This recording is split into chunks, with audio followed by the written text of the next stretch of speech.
Senate Armed Services Committee Chairman John McCain, Republican Arizona on Monday seized on the deadly ambush in Niger to call for a new congressional authorization for U.S.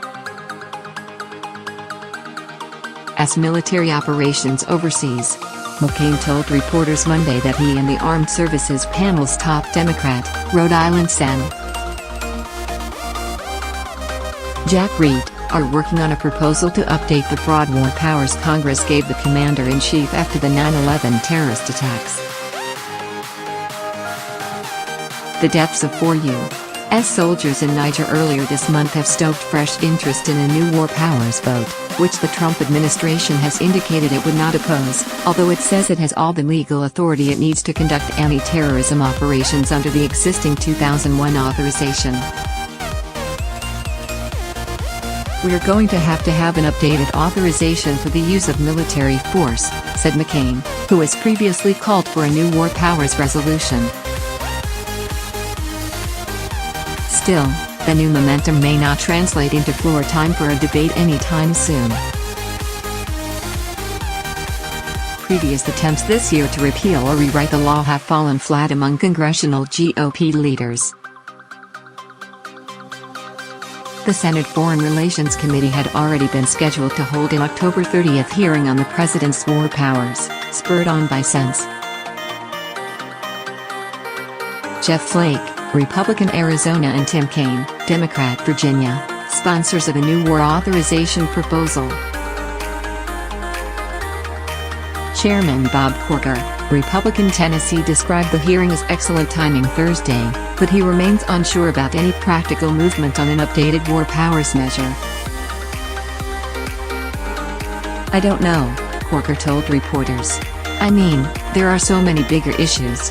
I mean, it's the beginning of a much larger conversation." Indeed, lawmakers as well as senior Pentagon officials are still getting up to speed on critical facts regarding the October 4 attack that killed 4 members of the U.S. Army Special Forces. Armed Services panel members are set for a Thursday briefing on the ambush in Niger, where the Pentagon's Africa Command has stepped up its efforts against militants affiliated with the Islamic State terrorist group. McCain told reporters Monday that we expect more information about the deadly battle. "We are getting some cooperation and information, which we were not getting before." Senior senators in both parties, including Lindsey Graham, RSC, and Chuck Schumer, DN. Y, said on Sunday that they were unaware of the size of the U.S. military presence in Niger, though the White House formally notified the Hill about troops in Niger in June. Lawmakers are now pressing to know more about the events of October 4, and Joint Chiefs Chairman Joe Dunford pledged on Monday to provide those details. "We owe the families as much information as we can find out about what happened," the 4-star Marine general said. "With regard to Congress and the criticism we are not providing enough information, if the Congress doesn't believe that they're not getting sufficient information, then I need to double my efforts to provide them with information," Dunford added. Defense Secretary James Mattis last week said the type of attack that occurred in Niger was considered unlikely, but he nonetheless promised to rapidly release the findings of an investigation into the incident. The United States, Dunford said, has 800 troops in Niger, with most assisting local forces against the threat of ISIS. In all, he said, more than 6,000 U.S. troops are in 53 nations in Africa. Kaine acknowledged in a Monday interview that securing floor time for a war powers debate from Republican leaders will be difficult, noting that a military authorization really needs some space on its own rather than getting debated as part of Congress' crowded year-end schedule. "Time on the floor is tough. This isn't something that has a year-end deadline," said Kaine, a longtime advocate for a new war powers debate.